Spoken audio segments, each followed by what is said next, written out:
Welcome. Happy Monday. All right, for sake of time, I'm going to go ahead and get us started. I know some people might still be trickling in, but I want to make sure we use our time wisely today. All right, so again, good morning. Thank you for being here, everyone. Before we get started, I'm just going to quickly introduce myself. My name is Dr. Christine Moody. I'm a licensed clinical psychologist and the lead on our post-secondary education and employment initiatives at the UCLA Tarjan Center. The UCLA Tarjan Center is a federally designated university center for excellence in developmental disabilities and your host for today's webinar. This webinar is part of our Access initiatives, which stands for Advancing College Capacity for Equitable Student Success. And support for this webinar comes from a contract with the California Community College Chancellor's Office to provide training and technical assistance to the community college system, DSPS offices, and college to career programs towards supporting equitable access, services, and opportunities for students with developmental disabilities. With that said, the target audience for today's webinar is college administrators and other higher education professionals, though the content may be of interest to other professionals, families, and students themselves. Before we transition to the talk, I have a few logistical items to go over. We will be recording this webinar and it will be available for later viewing on our website. Throughout the webinar, all participants will be muted. However, we do invite you to put questions in the Q&A feature on Zoom. We will try to get to as many as we can at the end of the presentation. For those of you that would like live captioning, I'm going to go ahead and put a link in the chat for you. So you can click on that link in the chat for live captioning. And I'll put it in a few more times over the course of the webinar. All right, onto the presentation.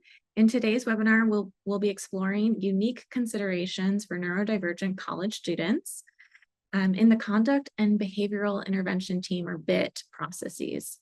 And I know that different colleges call that different things, but you know the general idea of the BIT team.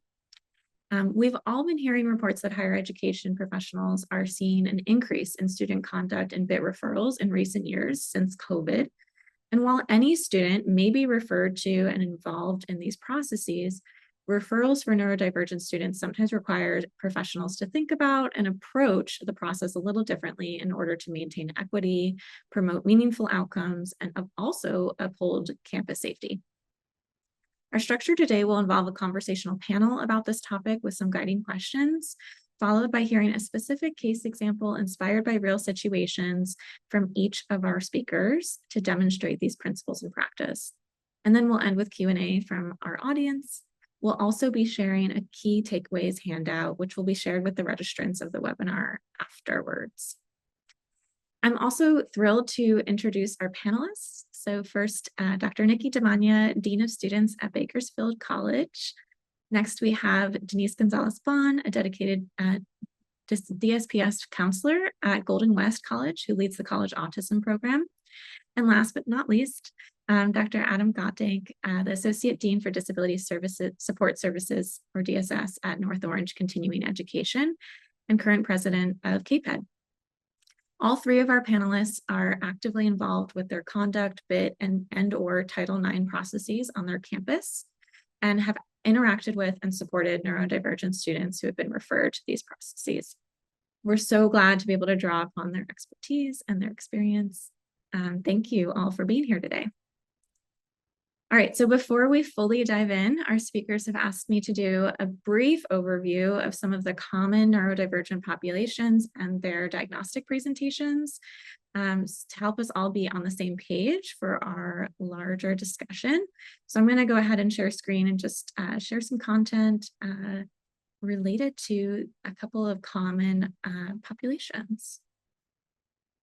All right. Get all my windows straight. All right, so first, and these are the diagnoses I'm going to focus on pretty briefly.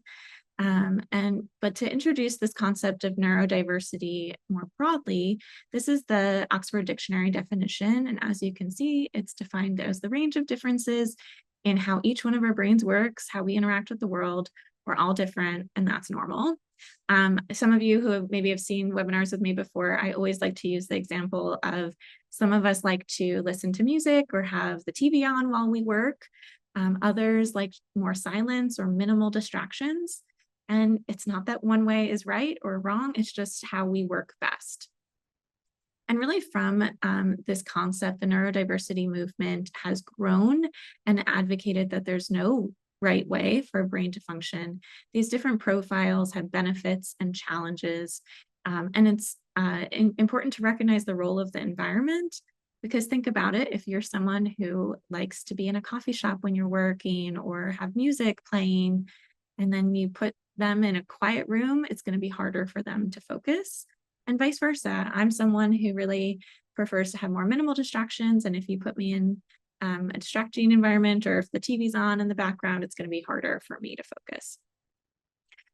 So really, we're pushing for classrooms, workplaces, social environments to be more inclusive of these different ways of being and learning, aligned with the social model of disability that really, says that the disability can arise from the environment not being set up for the success and inclusion of people with disabilities. And this is what we'll kind of be reflecting on a little bit today. How can higher education professionals navigate the conduct and bid processes so they are inclusive and respectful and just to these different neurodivergent profiles and people? All right, so diving into our different diagnoses and thinking about just the diagnostic definitions. First, we have autism. So autism is defined by two symptom clusters.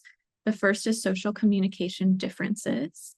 And this can look really different from person to person, but it often includes things like difficulty understanding or using nonverbal communication. So tone of voice, body language. This can translate to being more literal or concrete, difficulty understanding sarcasm, or recognizing the subtle kind of uncertainty in someone's voice or discomfort in their body language.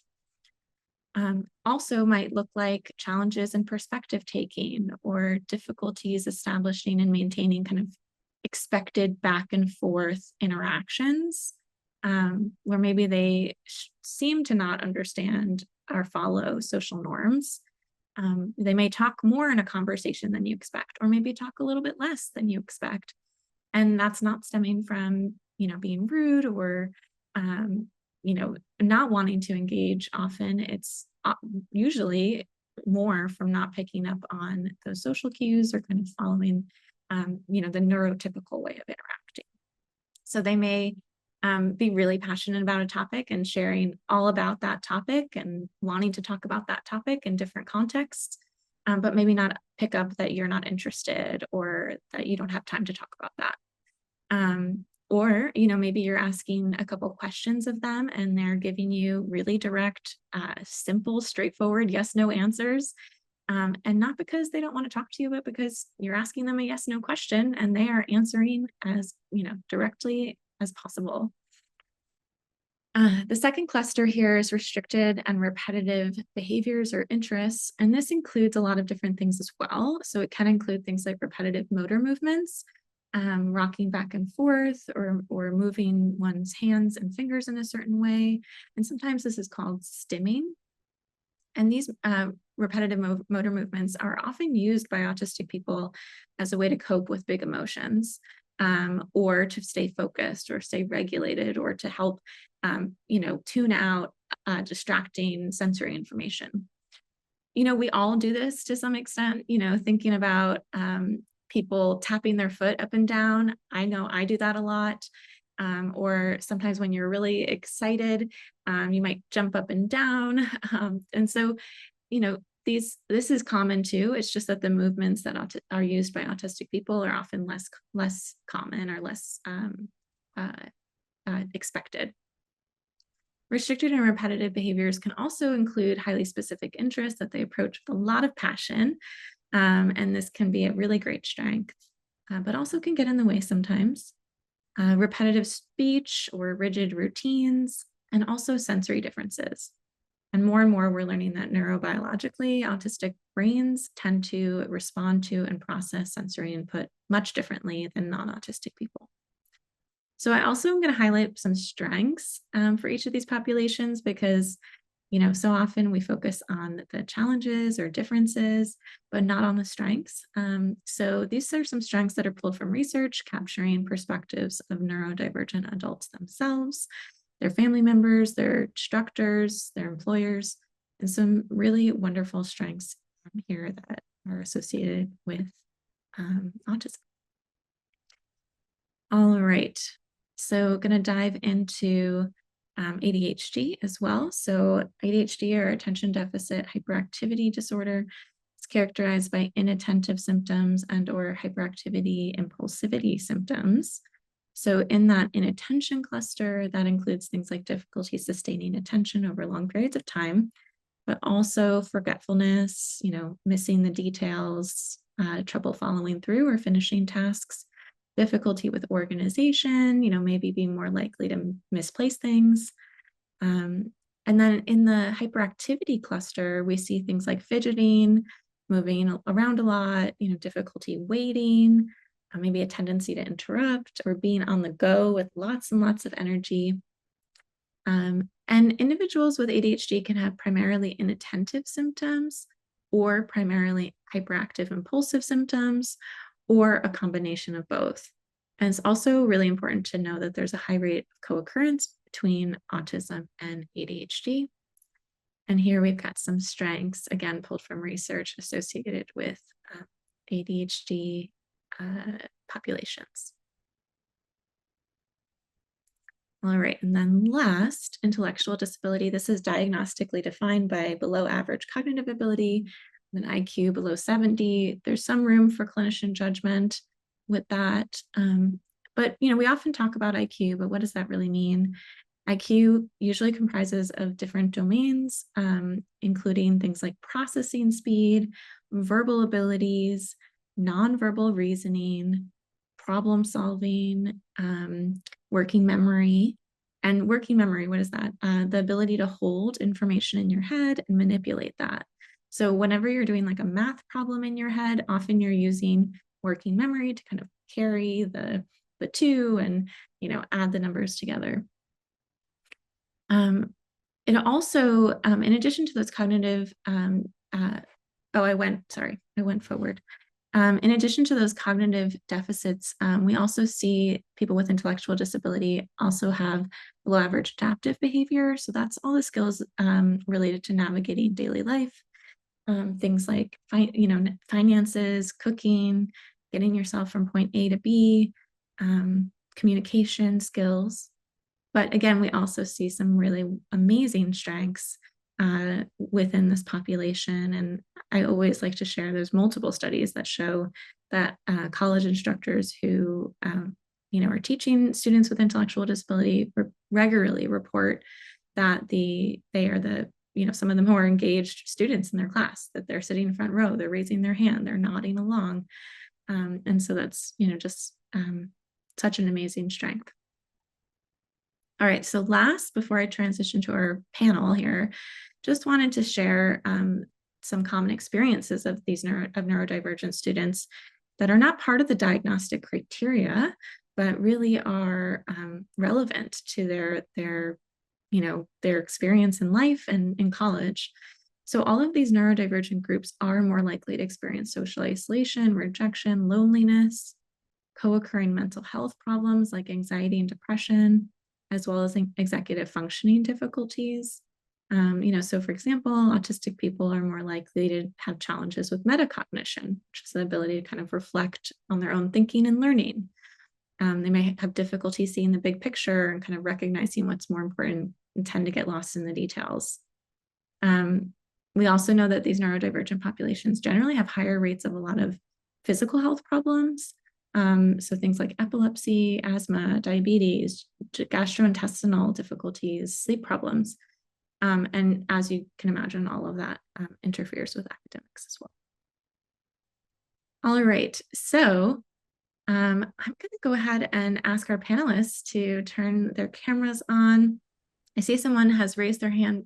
Please put all questions in the chat or the Q&A. And we are going to go ahead and start our panel off in asking, not every higher education professional or administrator is going to be well-versed or an expert in these populations.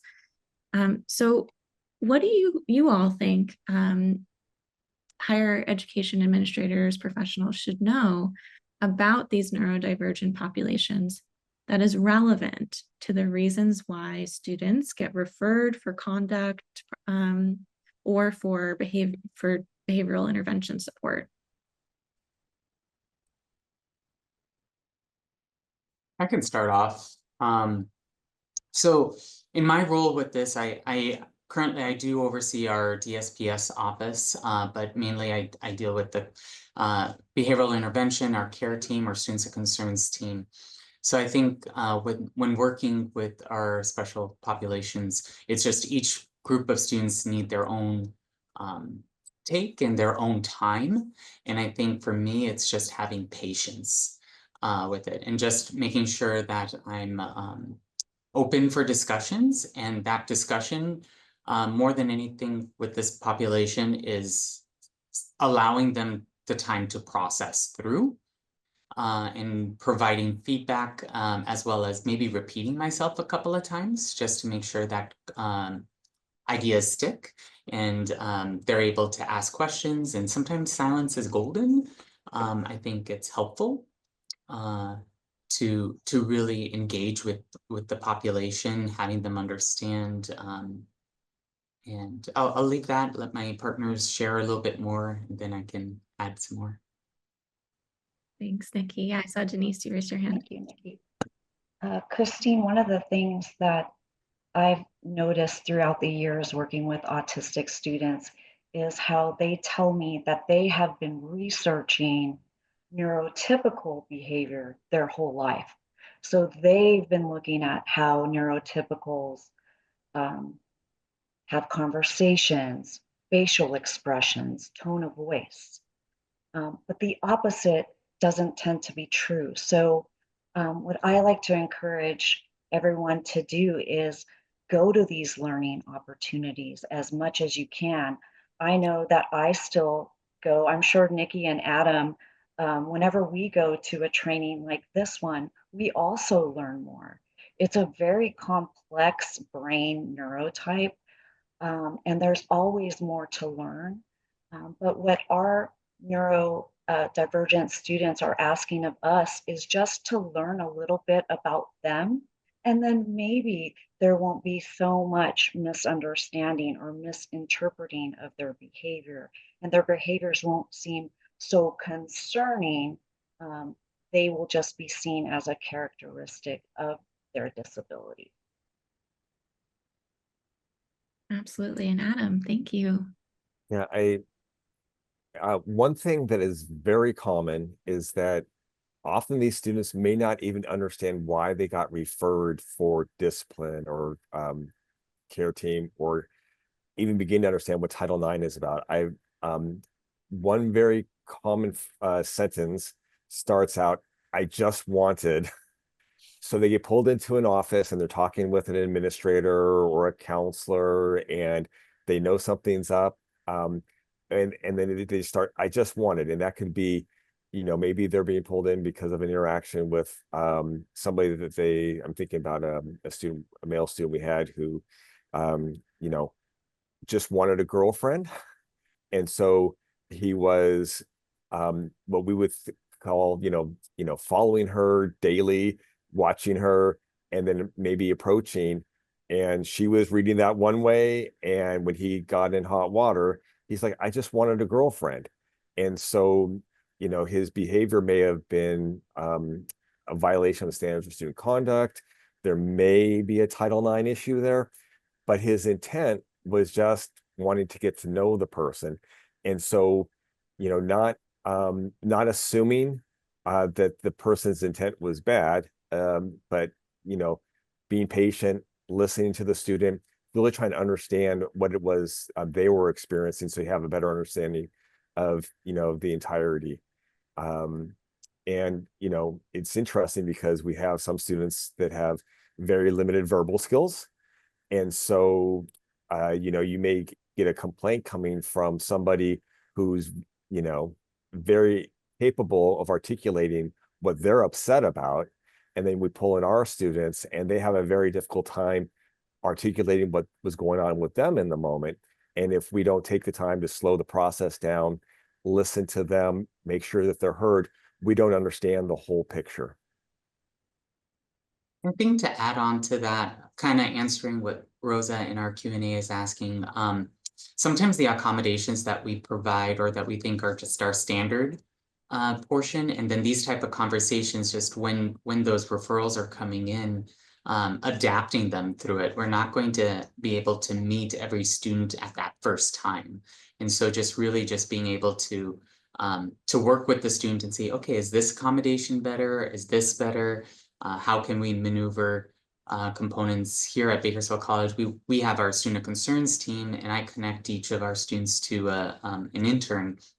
And so they meet up with the students maybe every 2 to 3 weeks, check in with them, say, how's it going? Just a follow up, just to see if there's any changes or anything that we can do to help support the student further down. And it also gives that student an opportunity to come back and be like, oh, I didn't talk about this the first time. Can I share this next time with you on that part, and then start developing a relationship with that student. Sometimes it's helpful because when they come see me, they're seeing Dean of Students and they're like, I'm in trouble. And I'm like, no, you're not in trouble. We're just having a conversation for your success. But the reality is I still know for that student, they're seeing me as the principal or someone they're going to get in trouble, and not knowing what their history is in the K-12 system and how their administrators have met with them. So just being a little bit more sensitive on the conduct process side or the behavioral intervention side. Yeah, I think that's really important, the idea of approaching through a lens of support rather than, punitive. And I also really appreciated Adam's point around, exploring intent and what the neurodivergent students' experience was, because that really informs how, like, what the most appropriate intervention or support, might be in that moment. Maybe they need, instruction or rules related to how to engage with peers, or people they're romantically interested in, maybe a referral for social skills, programming. Absolutely. Any other comments to add on this about, how some of these common characteristics or behaviors of neurodivergent students, sometimes get intersect with the conduct and bit process, or relevant to why they get referred? I have a couple thoughts. One thing is it may not be obvious that the person has a disability. And so to kind of, when you're dealing with any student who comes your way for discipline or Title IX or care, you know, you may have to, well, I would not assume that they did or didn't have a disability. But a lot of these students, it's not obvious. It's only when you start to interact that you start to realize that there may be some differences in perceptions and the way they look at things. And so again, being patient. And then another interesting thing, and I know this happens on my campus a lot, our students, our neurodivergent students, may be influenced by key people in their lives to say and do certain things that maybe they wouldn't say or do if they were left alone. And so I was thinking about this example. It was something beautiful and then something awful. At our on one of our campuses, we had two students, both neurodivergent in their own ways, absolutely fall in love with each other. And one had autism and intellectual disability. The other one had an intellectual disability.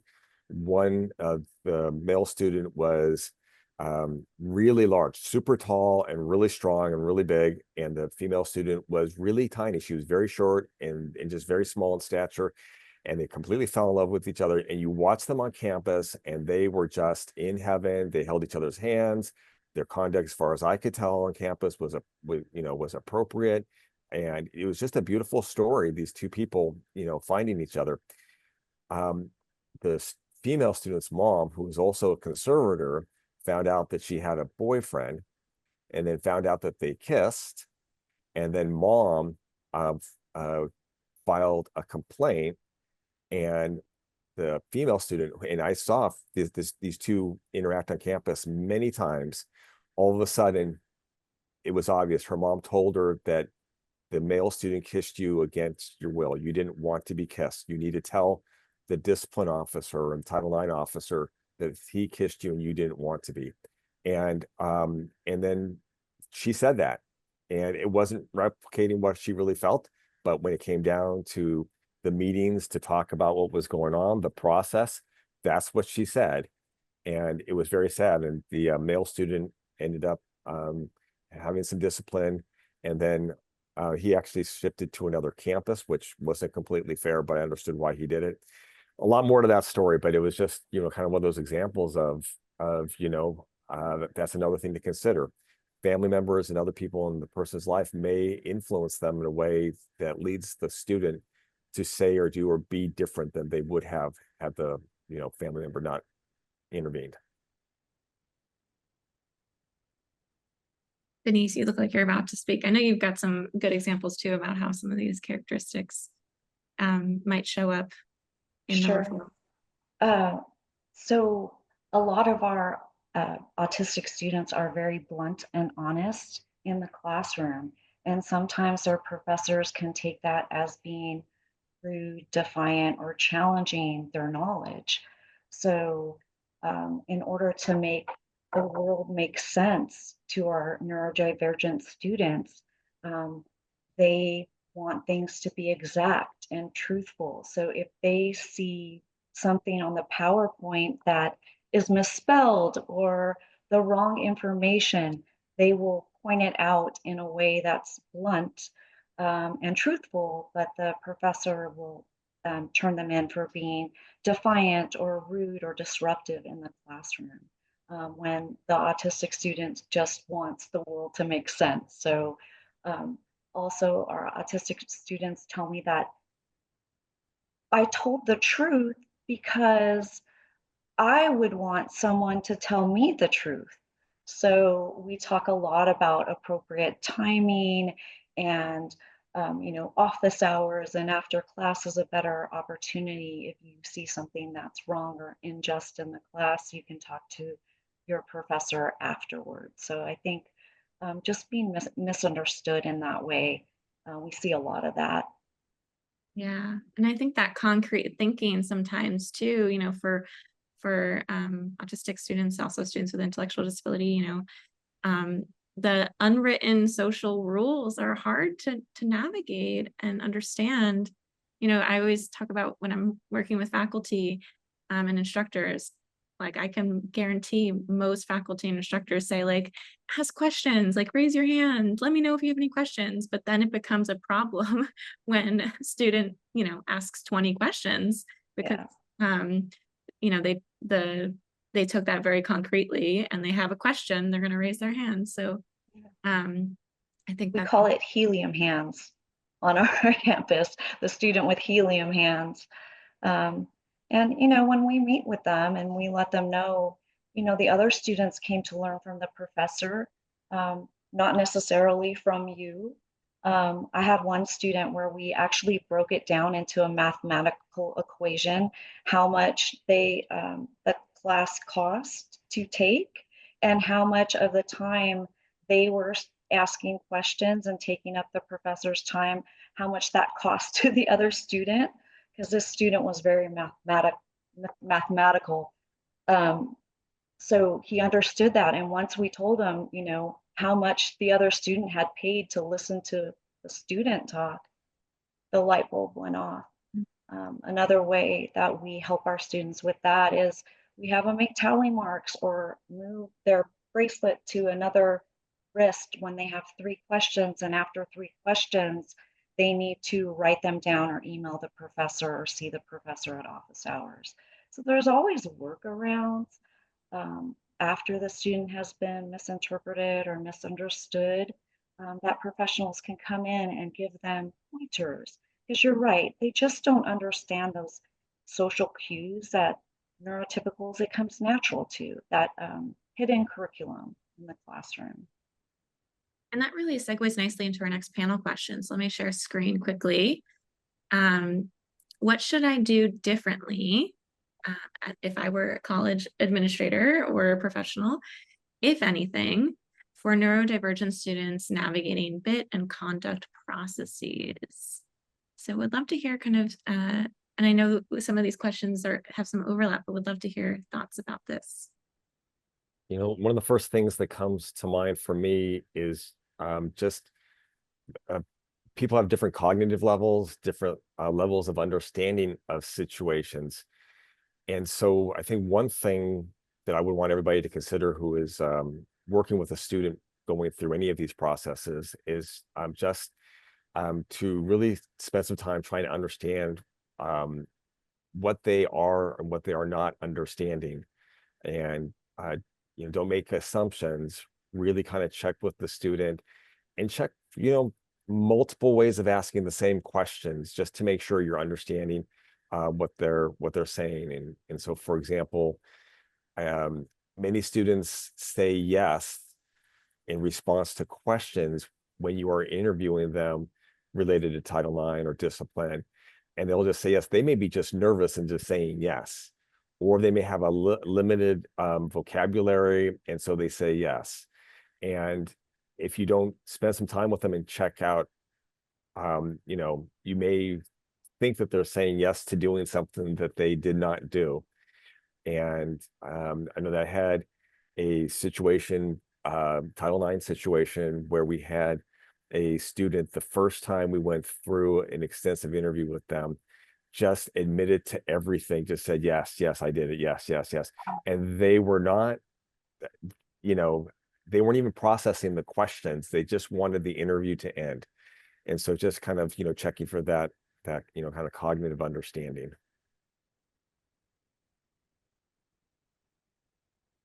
I think one of the things that our BIT team does very well is they ask questions. We have a robust BIT team, you know, with knowledge from all different areas on campus, but one of the things that they do very well is they'll reach out to DSPS if they know that there is a counselor that works one-on-one with the student a lot, and they will ask for tips and tricks of working with that student. And I think that's very important for administrators to talk to the people who are actually working with the students one-on-one every day. I think there's a lot of insight that they can give.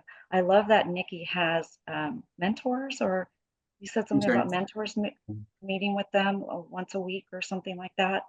I think that's wonderful because you can get a really good pulse on what the student is going through, who they are, and why they might have interacted or acted the way they did.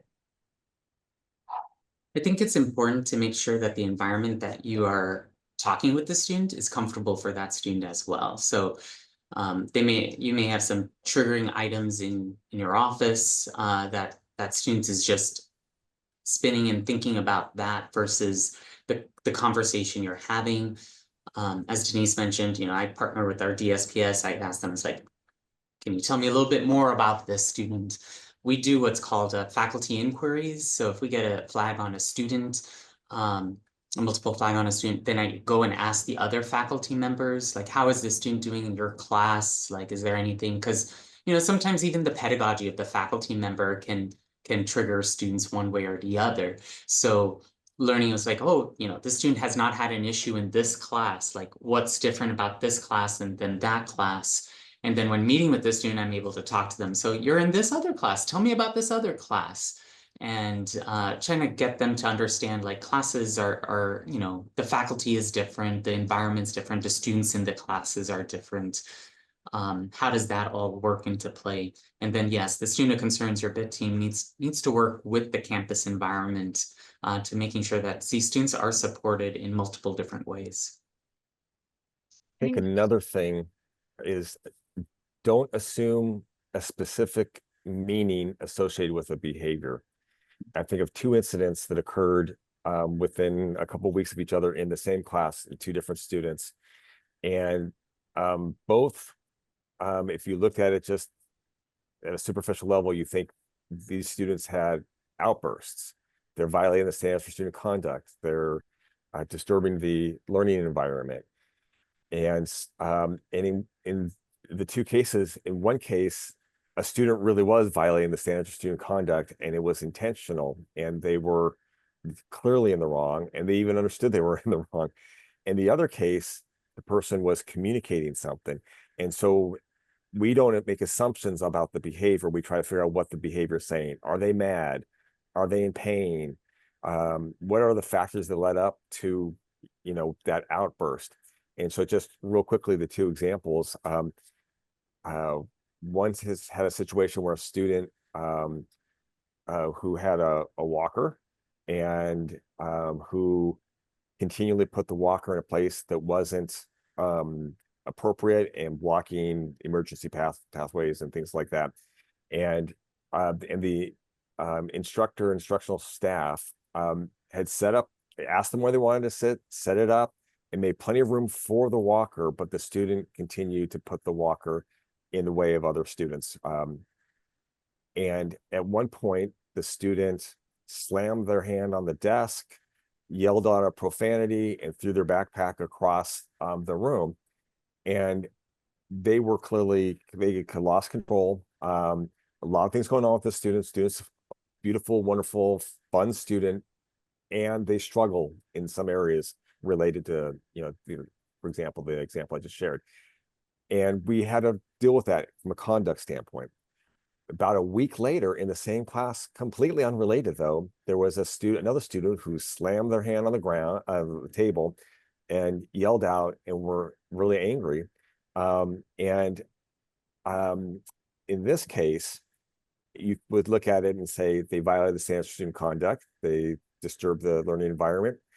Well, what had happened was this was a deaf student, and the deaf student, also neurodivergent, a deaf student with autism, and there was another deaf student, and the other deaf student had taken the other student's access ride home the day before. And at first it looked like it might have been an accident, but it was not an accident. And the student who lost their ride and had to wait for a later ride suspected that it was done intentionally. And ultimately the other student admitted to it. And so the student who slammed their hands on the desk and yelled is still kind of a violation of standard of student conduct. But when you looked at the situation, they were trying to communicate and get the attention of somebody that would help them with this other student who had wronged them the night before. And there's a lot more details to that, but the point really is it wasn't a violation of the standards of student conduct in the same way that the other situation was. This is a situation where a student was really trying to communicate how they were kind of harmed by another student, and their communication was different, not only because they were neurodivergent, but also because they were deaf and just trying to get somebody's attention. I think I'd like to add on to Adam. It's also important when we're working with our BIT teams to and within the conduct processes to see if we can do any restorative justice measures with our students. Sometimes having that lens on, not as a punitive measure, but just more of a learning opportunity of the next step. Yes, they'll come to a point where hopefully it won't come to a point where there is that punitive component to it. But with a lot of our students having that restorative measures of like, how is this affecting not just the student, but the community around, as Denise pointed out, she had, math formula of how the class went, the time and the money that went in there. I think that's very important to look at that in a restorative lens when working with students, because then they're able to hopefully put a whole picture together in their mind that can help them, not in just this one situation, but give them the tools for future opportunities in other incidences as well. Because we're here in the community college to help our students to navigate not just our community college setting, but also when they cross the stage and move forward. So I think that's important to give them that opportunity to do that restorative measures and that restorative talks. And that sometimes happens over 2 or 3 conversations, not just at one. and then a follow-up. I do a lot of reflections because sometimes our neurodivergent students like to write more or draw pictures. And so I'll give them a homework assignment as far as like making sure, like, write your scenario, how you felt and what that is, and then give me another homework assignment of like, what did you think you could do differently, or how do you think they thought about it when you did that? So it just gives them some more perspectives and more time to think about the situation moving forward. I did want to mention, because I think we need to address this at this point, is how do we handle confidentiality in the BIT? Because that is really important for the process. I can only speak to our campus, what we do. We have a bunch of waivers that go around. Students do, you know, as always, like, students will sign it because we tell them to sign it, but then we also try to explain to them a lot of times like what we're doing. And just because they signed it the first time doesn't mean that we won't re-emphasize it the next conversation that we have. Remember, we're, you know, under here, you know, if they're talking to one of our on-campus mental health or LMFTs and they've signed that BIP training within DSPS, so that there is that flow conversation. We try to share this with the student, like, hey, you know, this is to better help you to get a better picture of how you can help, how we can help each other. When I'm outreaching to faculty, I personally am gearing it towards like, hey, you know, can you help me understand how you work with this student versus that this student's been in trouble in a different class. Can you tell me how it is? More times than not, if they know my name's attached to it, they're like, there's some type of a conduct or a behavioral intervention component to it. So faculty do understand that, but they also know that we're coming in from a place of like really trying to help the student in the classroom. So it's confidentiality within your own bit in your own campus. It will be unique for it, but making sure that that student knows what you're going to be doing and how that's happening is important. Yeah.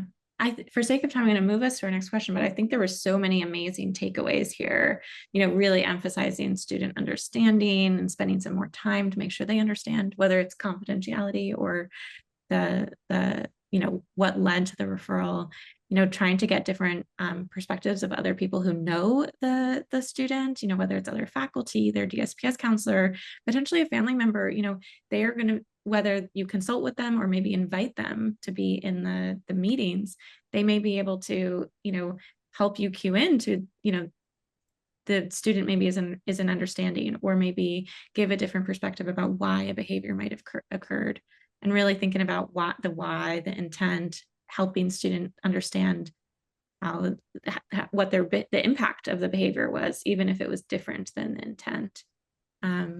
So amazing tips here. So our last panel question before we get to our case examples. How can I help these students to have successful outcomes in the conduct and BIP processes? And I know this might be building on our previous conversation, but any additional thoughts here? I think to give the students a lot of details, like we spoke about earlier, just what happened. Like Adam said, a lot of students do not know what happened.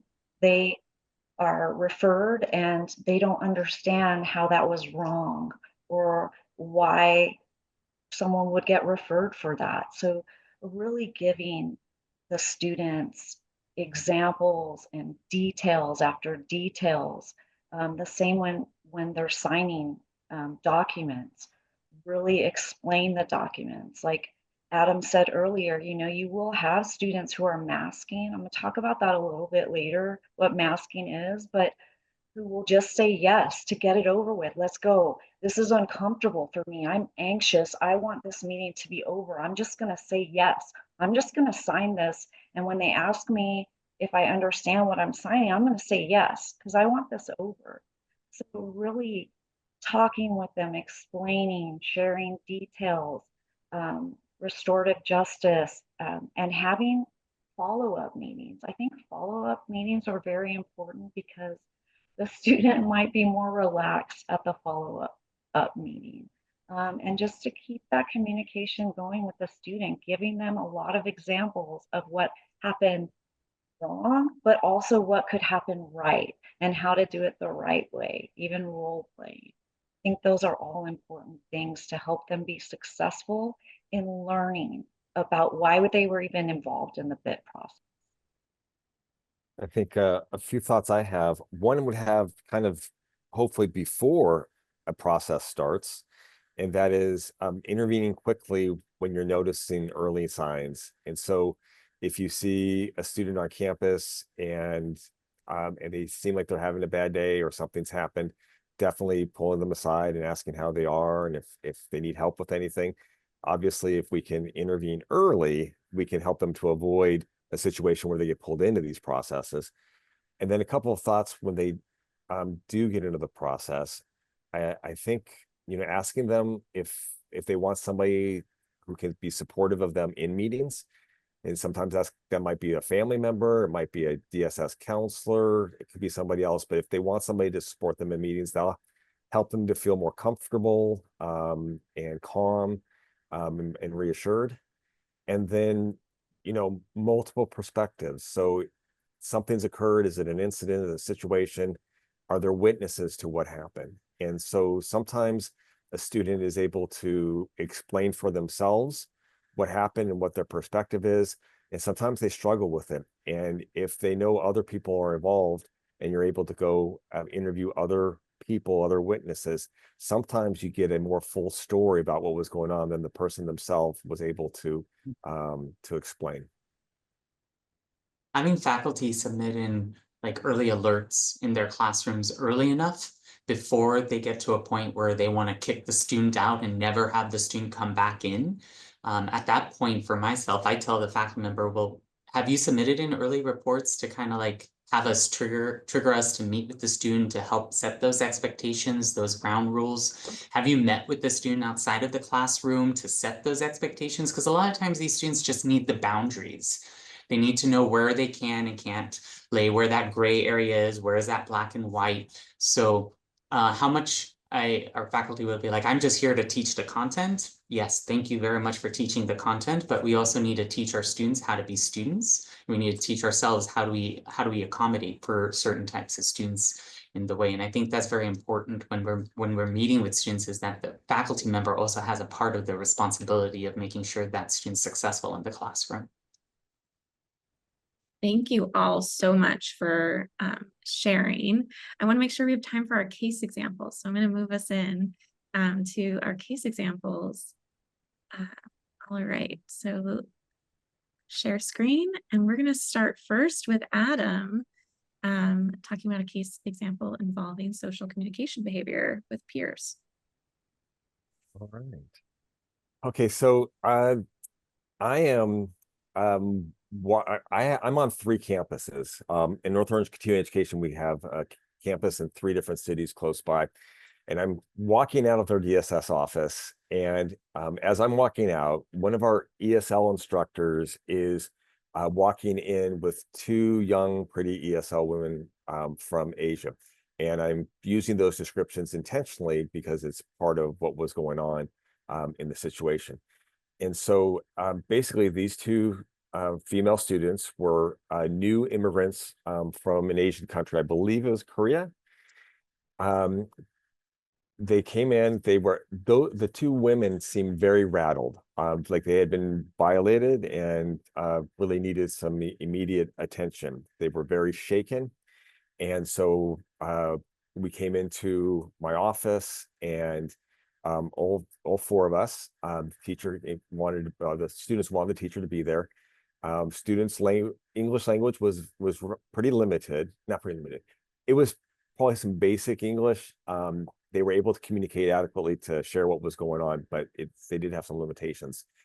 And the big thing that they were saying is they were confronted by an aggressive male student, and they saw his behavior is absolutely aggressive, and they were fearful. The student had abruptly appeared in front of them and got in one of their faces, just right in front of their face, maybe 10, 12, 14 inches from their face. They described they tried to hide from the male student, and the student followed them. And I'll kind of continue with that one in a second. They also shared that there was a different day that the same student followed one of them to the women's restroom, and the woman walked into the restroom, closed the door, and locked it, and the student did not follow them in. When they opened up the door a few minutes later, the student was gone. Following our meeting, the ESL teacher did submit a student discipline incident report. Next slide, please. Okay, so I had to leave. I was leaving to another campus, so I did leave. The incident was filed, and so then the next day, I'm meeting with the students again. Only this time there was a third student. It was a male student. So there was 3 ESL students, 2 female, 1 male, and I asked them to take me to the location where things occurred, because often when you go to the location, it makes it easier for people to explain what happened. And so the incident occurred outside my window here at Cypress and between the 2 buildings next to me. We kind of role played the incident. And so the 3 students walked down one pathway away from the building that they had exited and walking towards me. And then they showed how, or they described how the male student, DSS student, ran from the far building, different one that they had exited from, ran really fast, got in front of them, and circled and got right in the female student's face. And so she was on, while I was looking at them, she was on the right side. The other female student was in the middle, and the male student was on the left side. The female student backed away from the DSS student behind the other female student. And then the DSS student followed her, scaring her even more. What I should add, when the student was face to face with the female student, he had a huge smile on his face, and he wasn't saying anything. He just had a huge smile on his face, and he was looking right in her face. And then she moved back. He followed. I think he might have laughed a little bit, and then he ran off very fast, just as fast as when he came back to the building that he had come from originally. Let's see. So the outcome of that experience was the 2 female students absolutely were startled and scared and fearful and thought the student was being super aggressive. The male ESL student was surprised at the student's interaction, but not afraid. And so that told me a little bit, gave me a little bit of information. Next slide, please. So the our ESL instructor, wonderful teacher, beautiful human being, was already very familiar with autism. I think she had already suspected that the student might have autism, but she felt the need to support her ESL students. So she came to the situation and absolutely supporting the ESL students, sharing with me what they were experiencing and how fearful it was and what they, wanted. In that, meeting, they shared that they were new to the United States. They had no idea what autism was. Matter of fact, even the idea, the concept of disability was very limited with them. They believed the DSS student was being aggressive, and they really, really struggled to understand the student's behavior in any way, shape, or form. They just thought it was completely inappropriate. The male ESL student had been in the United States longer, not necessarily super long, but longer than the female students. He seemed to understand the student was a little bit different, and he did not think the student was aggressive. And he shared that in front of the other female students as well. Next slide. So the ESL student, actually, it wasn't the ESL students took a picture. They shared the picture with me. This was on the first day, and I immediately sent it. I thought I knew, I was pretty sure the student was in our DSS classes here at Cypress.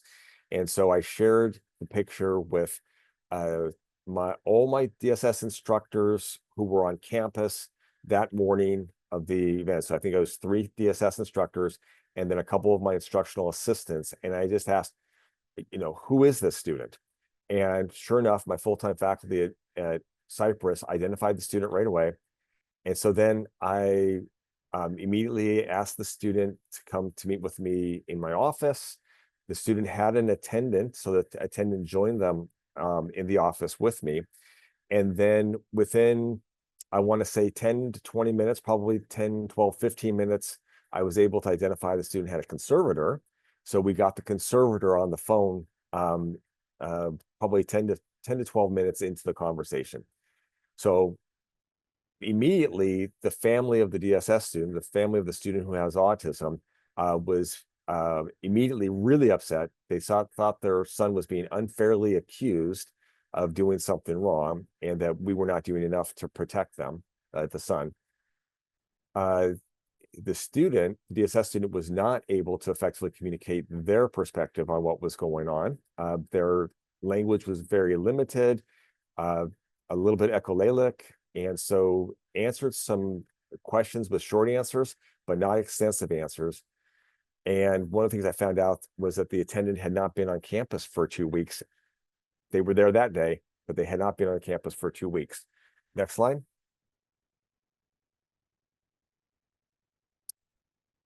Okay, so this was interesting. The DSS students filed a complaint for not protecting their son.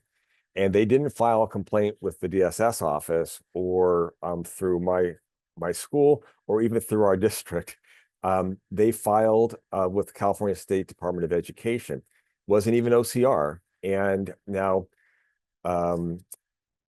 they were definitely coming from a K-12 perspective, and they were very angry, and they wanted to go straight to the top. So they wanted somebody at the state level, and they contacted the Department of Ed.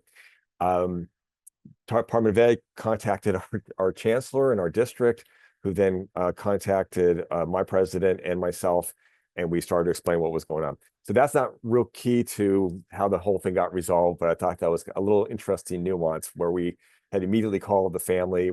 We're trying to identify our student, try to support our student, and the family thought that our DSS office was not protecting and in fact hurting their son. The ESL students wanted the police called and wanted the student arrested. They also wanted the student removed from campus and suspended. And then came to find, so we had the two situations. So we had the situation where the students got confronted face to face, and the situation with the student that followed the one female student to the bathroom. Well, as it turns out, it was two different students. Two different students with autism. I throw that out there just to say, sometimes we're convinced of one thing and it's something else.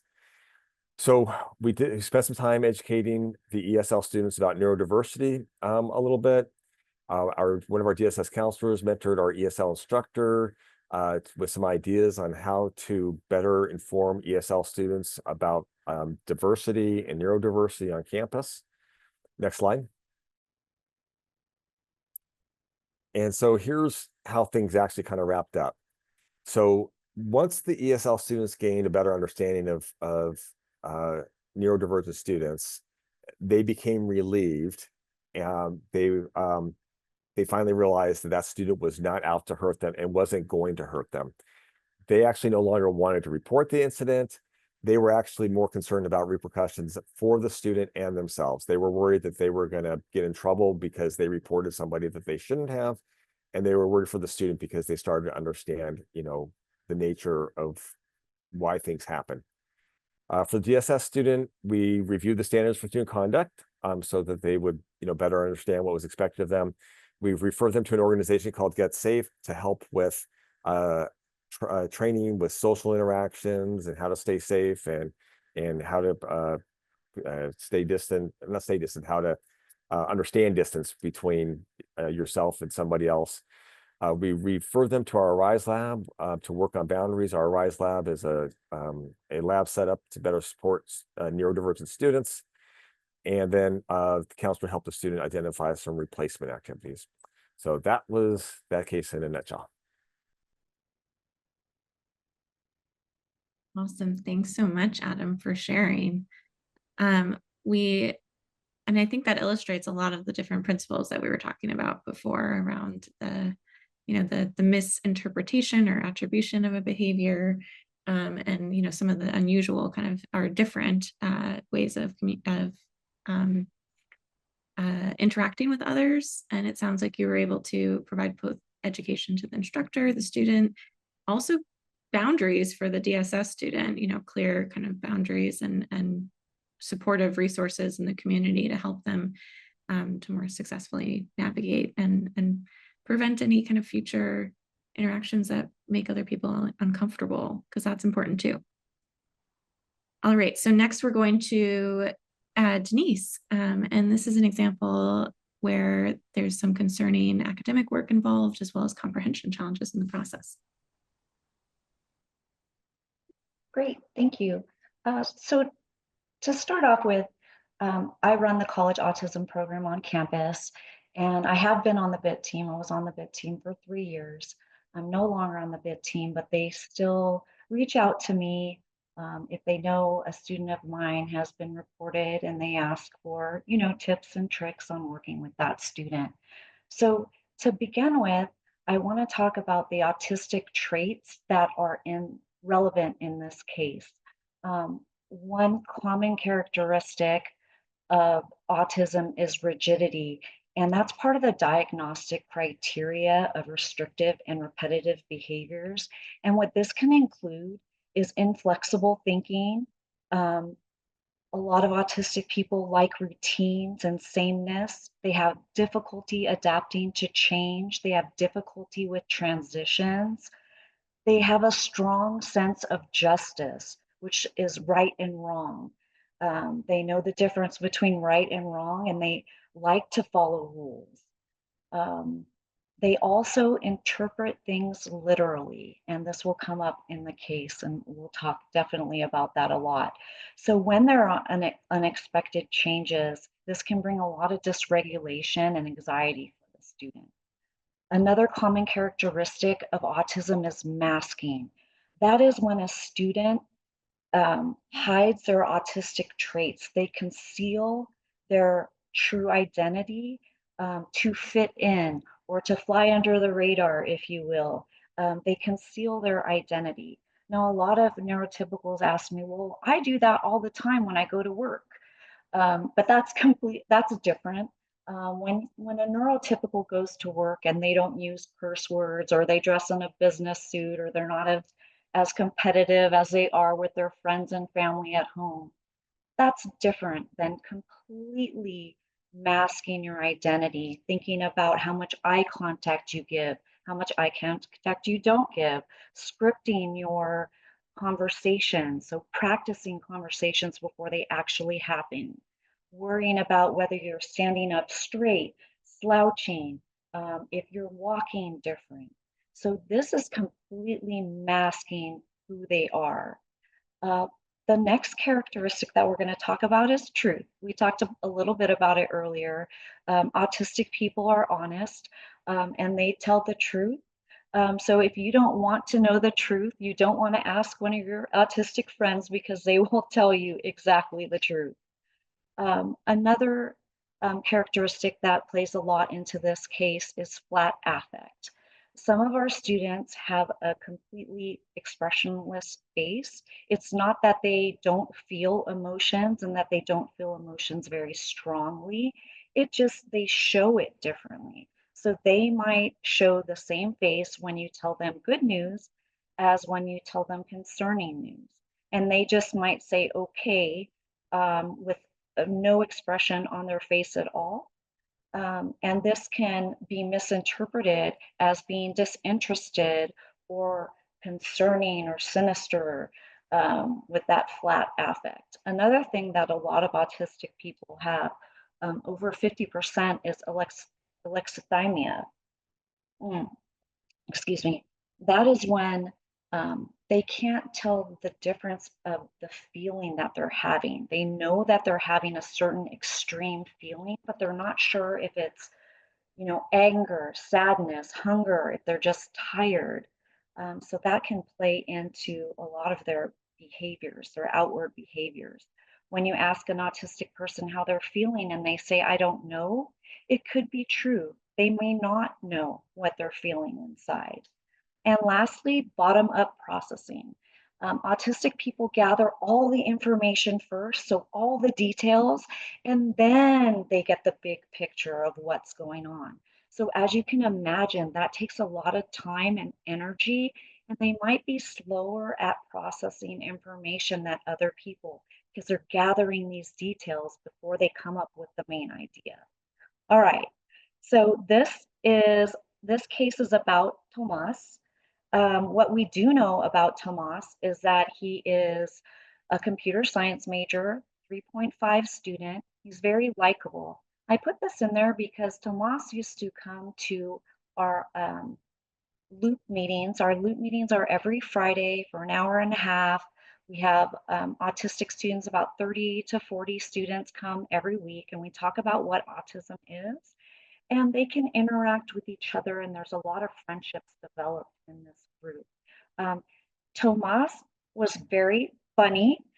Even though he had flat affect, he would tell jokes, and the other students really enjoyed having him around, really liked him. And we also knew that he was an autistic DSPS student. Next slide. We knew that he was enrolled in 2 classes. Calculus class Monday night was virtual, and a psychology class on campus on Tuesdays and Thursdays. This will be important later. He was reported to the BIT team by a psychology instructor after writing a concerning essay. So I want to take a little bit of time with this. So I want you to think about this prompt and think about what you would write about your own personal experience if given this prompt in class.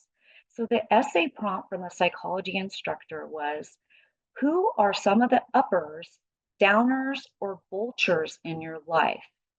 And how have they impacted your identity?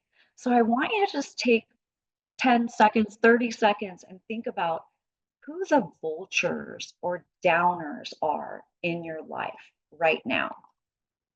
I want you to think about what you would write about them, but I also want you to think about what you would not put in that essay. Okay? Would you put everything? Or would you leave some things out? A lot of autistic students or neurodivergent students do not have discernment. There is something called theory of mind. So autistic students can't, or a lot of them can't think about what other people are thinking about them or how they impact others. So for writing this essay, Tomas wasn't really thinking about what he was writing down could impact the instructor or could lead the instructor to be concerned. He just thought the instructor asked, who are the vultures in my life, how they impact me, I'm going to write it down. So he told the whole truth, where maybe you all in the audience wouldn't have been so detailed in the truth. He was. Okay, next slide. So here's a little timeline of what happened. Thursday night, he turned in the essay at the psychology course, and the instructor read it. She approached him, and he had flat affect. So she asked him about what was going on in his life. Was this happening now? Was it something that happened before in the past? Is he okay? And he's like, I'm fine. With no expression. So that made her more concerned, and rightfully so. She submitted a BAT report. On Friday, the BIT team reviewed the report and found that it was all very concerning. What he wrote was very concerning. They reached out to DSPS, they reached out to the health center, and they gathered information from other instructors to try to understand where Tomas was coming from, and they were concerned and they wanted to move quickly. It was a concerning behavior report, not a conduct report. So this wasn't a safety issue for the campus, but it was more of a mental health issue with Tomas. So on Monday morning, I'm off work on Monday, so I wasn't there. They had a meeting with BIT, Tomas, and his dad on Monday morning. I'm not going to tell you what happened. I'm going to wait and tell you what happened during our meeting on Tuesday. So they had the BIT meeting. Tomas went home.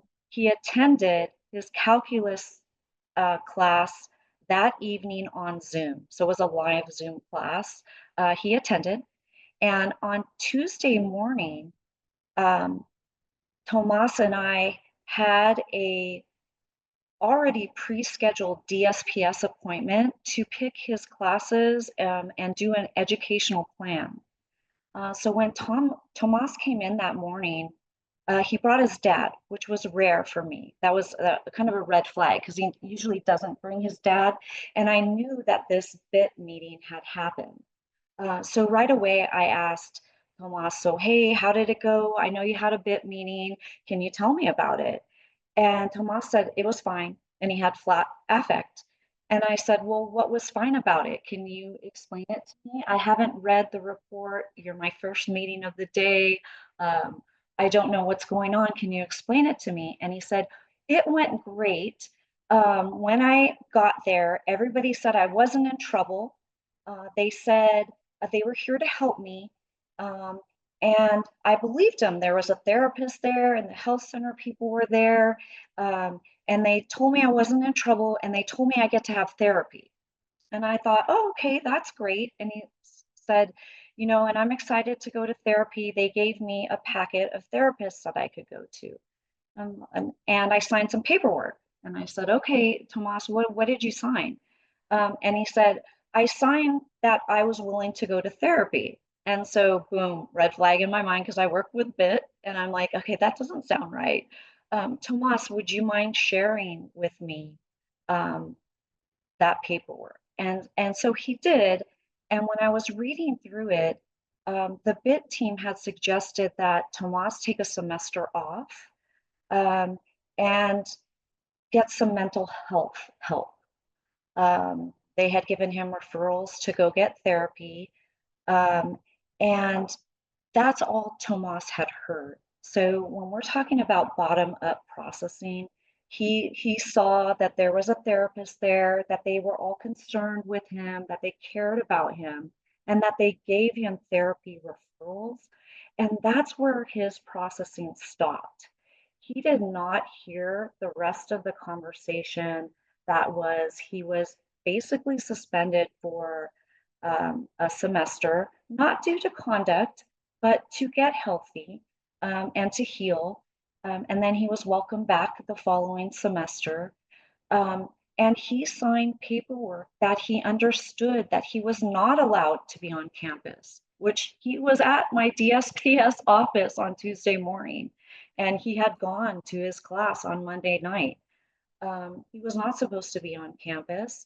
He was not supposed to be in class. So we talked about, hey, Tomas, you know, you're not really supposed to be here right now. We're going to finish this DSPS meeting and we're going to talk about what happened during your BIT meeting.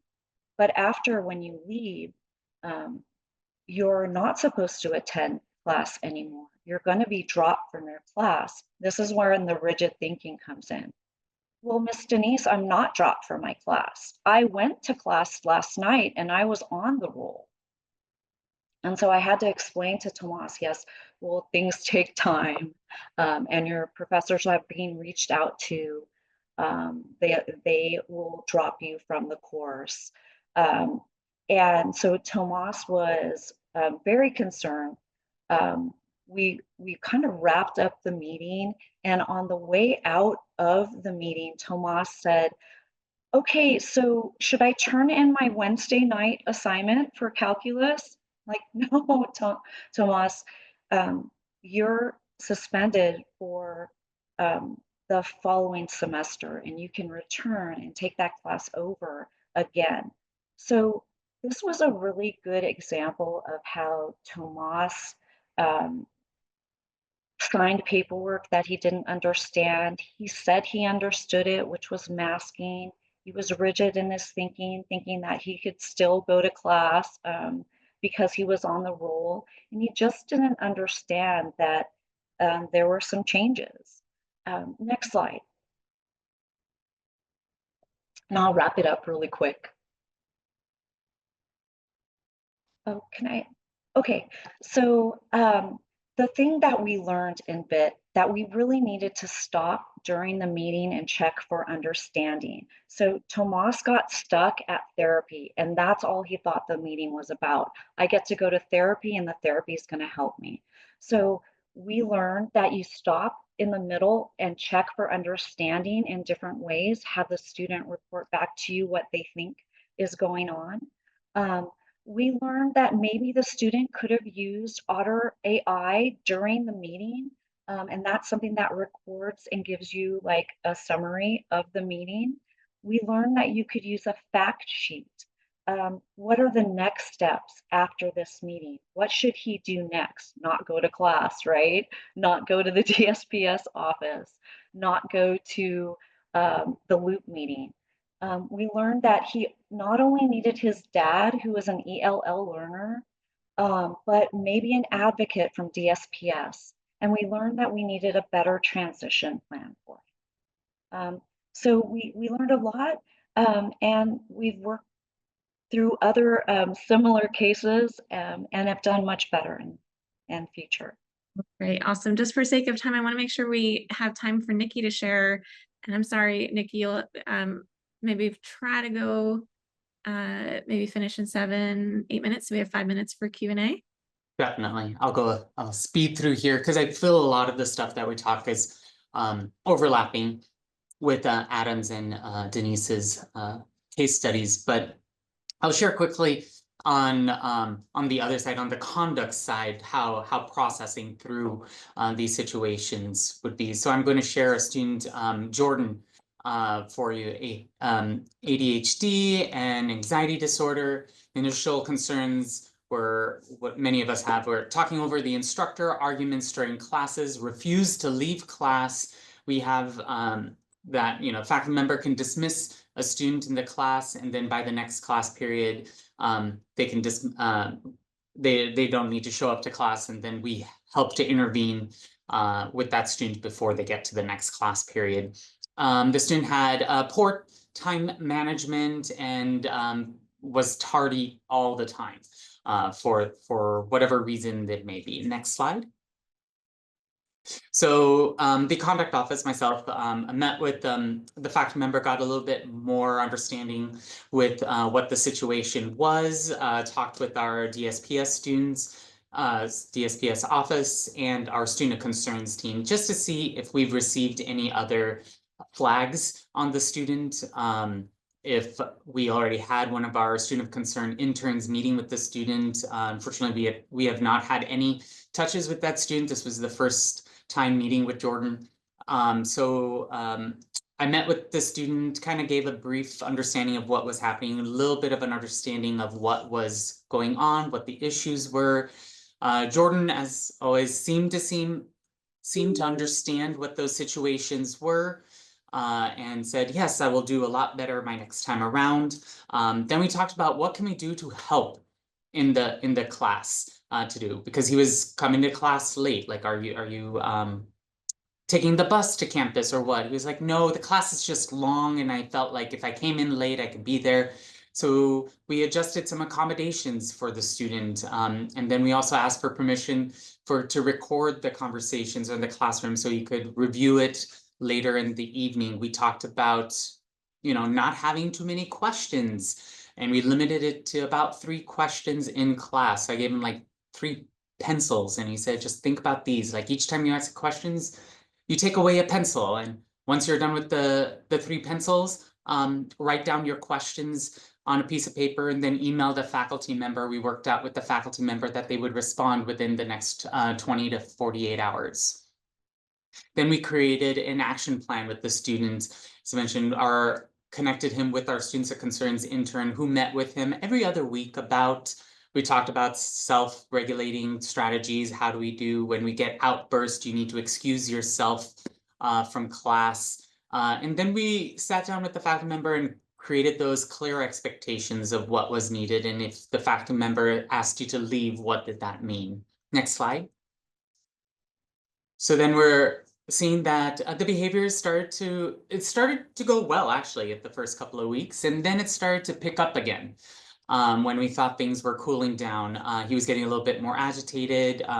Classmates were starting to express more discomfort. He was starting to miss his check-ins with our interns. He was feeling overwhelmed and targeted. by the situation. So then next slide, we called him back for another meeting, and then we said, okay, let's refer you to mental health. He wasn't receiving any services either on campus or in the community. We have an online platform that we have students can go in, and then they can look for ADHD and how do you work with them. Faculty member had some resources there. The student had some student-to-student resources in that platform. And we offered kind of like a reduced course load. It felt like he was overwhelmed with, you know, AB 706, where they had to take all college level classes in 15 units. Might not be the best for this student. So we figured out how do we reduce it down or have him take 2 classes in a shortened amount of time, 2 short period classes versus the full 16-week classes. Traded him to hybrid classes. We asked the deans of that area if we could do some voluntary transfer into some other courses that the same faculty member was teaching, but in a hybrid situation versus an online situation. We were trying different methods on that. Next slide. But then the continuation, it still kept going. Unfortunately, no matter how many times we met with Jordan, no matter how many times we had conversations with him, seeing that he was he himself was struggling. He had an advocate. He had his conservatorship with him. We had our mental health therapist with us as well. He started to realize that this was probably not the most ideal situation for him to be in. We can't do, you know, forced withdrawal. So we asked him if he wanted to voluntarily withdraw out, and we used the EW, the extenuating circumstance withdrawal, within that semester to get him out, so that he also sat down with the financial aid consultant and then his pathway counselor to see, like, okay, so if he does withdraw from this semester, what does that mean for him academically and financially?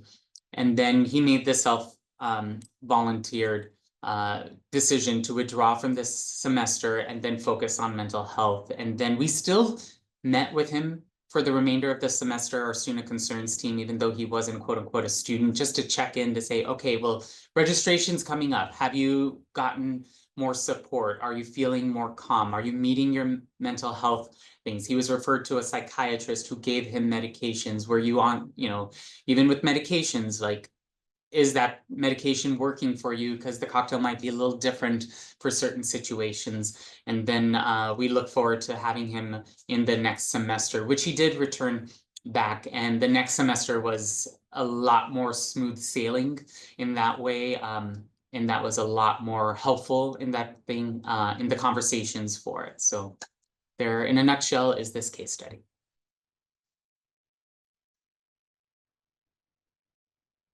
Is that my slide too? Yeah, lots of key takeaways there. Yeah. But I don't know if you want to quickly cover just those. Oh, the key takeaways on this is early support and intervention effective. As I mentioned, we do a lot of early reports through Starfish into our office, so we were able to get a more holistic view of the student, not just in one class, meeting with other students in that class. I forgot to mention, like, one of his best friends was in the class too. So he was able to connect us with them, and he was able to talk to that other friend to be able to be like, this is how I'm seeing you. And he was able to understand a little bit more, not coming from myself saying, hey, you're being disruptive. Not all places require action or sanctions, and we try to do that at the last resort as much as possible. Preserving the integrity of it with the community, making sure that learning environment is still good. While we still want to help that student, we also have, 30 other students in that class to maintain that educational positive learning environment for them. And then having that clear understanding, as Denise was sharing, like when her students left left the meeting, didn't know that they were suspended. Like, we had clear conversations and next steps with, we use Maxian system. So we have a lot of templates in there. So we picked the right template, massaged it. We went over it with the student to make sure that they understood what their next steps are after they left our meeting. Amazing. Okay, thank you so much to all of our panelists. So invite you all to kind of turn your cameras back on for just maybe a few minutes of questions. Before we dive into questions, though, I do want to invite everybody, please, to fill out an evaluation survey. You can pull that link up now through this QR code.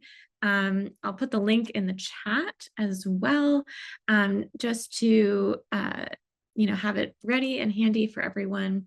These evaluation surveys really help us to improve the webinars that we're providing, and also to continue to provide these types of webinars for related to college and higher education professionals. All right, so I want to just quickly acknowledge one comment in the Q&A. It is so true that not every characteristic that we talked about related to some of these neurodivergent populations applies to absolutely every single autistic student, let's say. These are, common characteristics, but it is true that, there's a lot of variability and heterogeneity across autism, across ADHD, and across intellectual disability. So that's something just to acknowledge. In terms of some of the questions coming in through the chat, one person is noting that they're seeing more and more of these conduct cases involving neurodivergent students. How can community colleges address this larger issue and support the population when resources are limited? I can say, as far as the conduct process is, when I'm talking to students and they mention that they have gone to a different institution or something like that, I try to ask them, like, tell me about your experience there. What has happened? What can we do? Do you have colleagues there or people that you can share with me that I might be able to go and talk to better help you there? I'll have them on the phone with me if they're able to talk to them. It is sometimes community colleges. I'm sometimes a culprit of that and be like, hey, have you heard of this other community college to go to? But it's supporting that student and trying to figure out the resources, maybe some community resources that can help the student out in that time, to really understanding why they have been bounced around from one to the other.